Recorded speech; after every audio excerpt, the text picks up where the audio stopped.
Hey guys, I wanted to do a video on fall gardening. I had hinted at it before in another video I'd done with some seeds that I ordered, but it's getting to be about the time that if you are going to do a second round of planting for your vegetable garden and even your flower garden, now's the time to start thinking about it and making a plan if you need to buy more seeds, if you need to buy more seed starting supplies, things like that. And mapping out when you should start the seeds, when you should plant them in, all of that good stuff. So the first really important thing you need to do is you need to Google what your first frost date is, because you need to know that date in order to know how far you need to work back. So for example, my first frost date this year is estimated to be October 27th, 2022. Now I know from previous experience that generally my stuff lives until November, because even if we do get a frost, it's a pretty light one. I've had peppers up until November last year, my tomatoes as well, until they were finally done. But in general, you want to take that date. It is an estimation. You might get frost sooner, you might get frost later. This is an estimated date, and you want to work back from that. So if I know that I want to do beets and I know that I want to direct sow beets, it says beets needs 10 weeks to grow. So for me, that means to start my fall round of beets, I need to have those seeds in the ground by around August 20th. So what I do is I make a plan. What do I want to grow? Where do I have space to grow it, knowing that my tomatoes and my peppers will live probably until November? And what do I value over other things? Because the other things I could be doing is I could direct sow more squash seeds. I lost one of my zucchini plants to squash vine borers, which is just a known thing that happens. There's a couple things you can do about it. What I prefer to do is just grow it till it dies and start again. And then I will have zucchini as long as the plant keeps going. So I know I want to do another zucchini. Right now I've got a huge patch of my garden taken up by a bunch of green beans. They are starting to empty out. So now I need to make a decision. Do I want to do a second round of green beans, or do I want to save that space to do some fall gardening, such as cabbages or something like that? So you need to map that out. What do you want to grow? Where do you have the space to grow it? And when's your first frost date, and how many weeks do you have to work backwards from there? Another thing that I'm very interested in doing, last year my carrots did the best for me in fall in a grow bag. So I'm going to do that again. It didn't go as well for me this spring with carrots. I think part of that's because I didn't thin out my seedlings very well. And I think our weather was really strange. It was cold and then hot and then a little cold again. And I just don't think they did really well. They did better in my green stalks. I'm hoping to do that experiment again where I can do some carrots in the green stalk and some in the grow bag. But they need 12 weeks to germination before frost happens. So I'm actually going to start my carrots again like August 6th, around that weekend. So that's why those things are really important. So the things I'm planning on growing vegetable-wise. So I pulled out my whole packet of lettuce, and I also have a new pack of spinach. So I'm going to try to grow these things again. I already did sow some more lettuce seeds out in my green stalk, and those are coming up. So hopefully I'll have lettuce soon. And then this will just be carrying forward until late in the frost so that I don't have to buy lettuce. Like I said, I'm doing carrots. I've got about 4 varieties in here, so I'm probably going to do all 4 of them in different variations. I like beets, so I've got my bull's blood, my golden beets, and my tall top early wonder seeds. And then I also picked up some Chioggia beets. They have this really cool pattern, so I'm probably going to try and grow some of those. I'm probably going to throw a couple radishes in. I have French breakfast and cherrybill. I'm probably just going to grow those in a couple random spots just to fill in because they're so quick. I'm going to do some peas again, I believe. I've got a little bit of the sugar bond peas that I want to use up. And then I'm probably going to grow the purple ones again because I enjoyed those. I definitely want to do cabbage. So I have my Tetra Noir purple cabbage and smaller group Golden Acre cabbages. So I'm going to grow those again. I like the Golden Acre cabbage because they are smaller, so they're a quicker turnaround. I'm not sure if this says how many days because it's a weird pack. Yeah, it doesn't say. This year, I did a little bit last year. I'm going to do more this year. I'm going to be growing some broccoli. I've got Romanesca and just regular broccoli.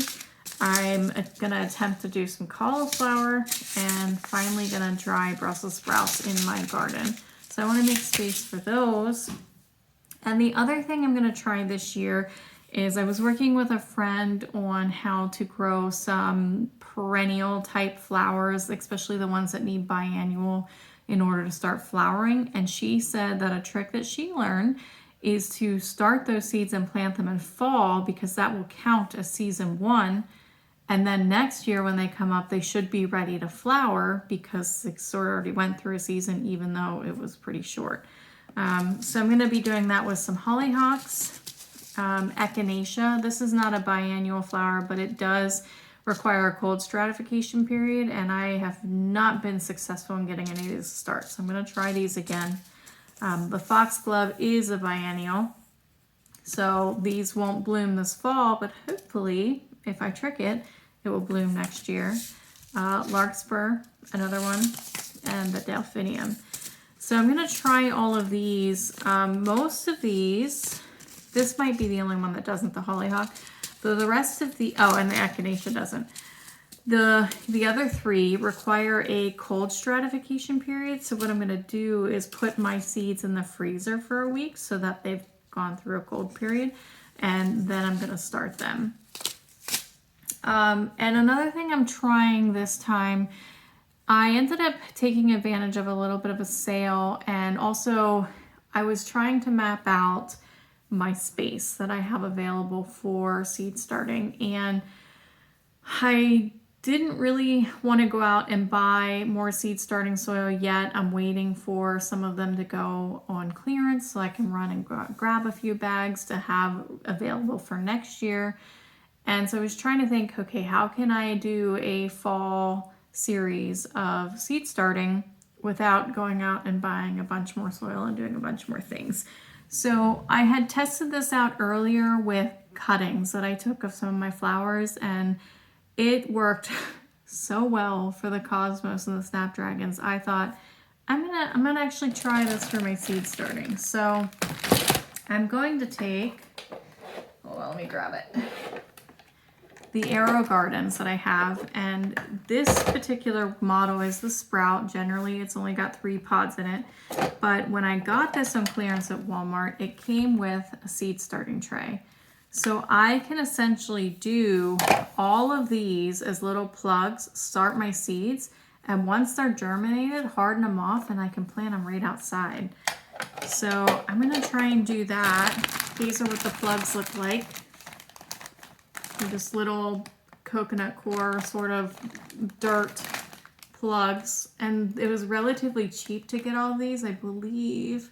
Yeah, there's 70 in here, and I think this cost me maybe $15, something like that.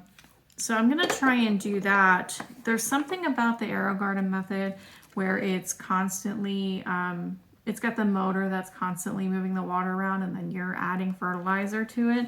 That seemed to like kick off the plants really well, and the cosmos that I grew in the AeroGarden system grew the best out of any of the cosmos I started just directly from seed and soil. So I thought this would be a quick, it's compact, the light's contained within it, the water and everything. I don't need bottom watering trays. I don't need to go buy soil. I can just plug and play with these seed starting sets, and possibly I'll have really quick and good germination on a lot of my stuff. So I ended up buying the seed starting trays for the Harvest model, which is the 6-pod model, and I just went ahead and grabbed it for the Bounty model, which is the 9-pod model. Obviously, it's got way more seed starting capacity on that. they have not arrived yet. So for now, I'm just going to use the sprout. And I think what I'm going to do in there is focus on the flowers so I can get them out and get them to be able to start growing. But anyway, so I just wanted to talk to you about, hey, you want to do a fall garden? Now's the time to start thinking about it.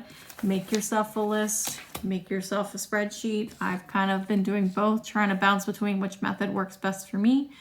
Put all the seeds you want to do into a pile so you know what you have to work with. Plan out your space on where you're going to be able to plant these, what you're rotating, and also what you can use. So one thing I found with the cabbages is I was kind of worried I wouldn't use all of the cabbage because it's not a thing I eat very often. But I did end up finding a few dishes where I either throw cabbage in, it tastes really good, or the whole thing's made of cabbage. I've been doing like this egg hash where you kind of cook down the cabbage, and I grated in some carrots and zucchini and added some peppers, and then I just throw a fried egg on top of it, and it is delish and also so full of good nutrients for your body. So I've been doing things like that with the cabbage, so I'm probably going to try and grow more of that because it worked really well. And last year with the broccoli, that was the first time I did broccoli in fall before I really realized there was like a difference. And man, that broccoli did so much better for me in the fall because the risk of the cabbage worms is over. You're not going to have too many of those bugs trying to lay eggs and destroy your brassica crops. And I got a fair amount of broccoli off of the couple plants that I had planted. And I got those from somebody else who started them. So I haven't actually started my own seeds with that. Same thing with cauliflower. She did give me some cauliflower, but it didn't grow long enough to form a head for me to be able to use it. So I'm going to try that. And things like that. So anyway, I just wanted to go over kind of my process, my plan, talk about what I'm planning on growing, hopefully inspire you to start some more crops for fall. And if you have any questions, let me know. Thanks for watching.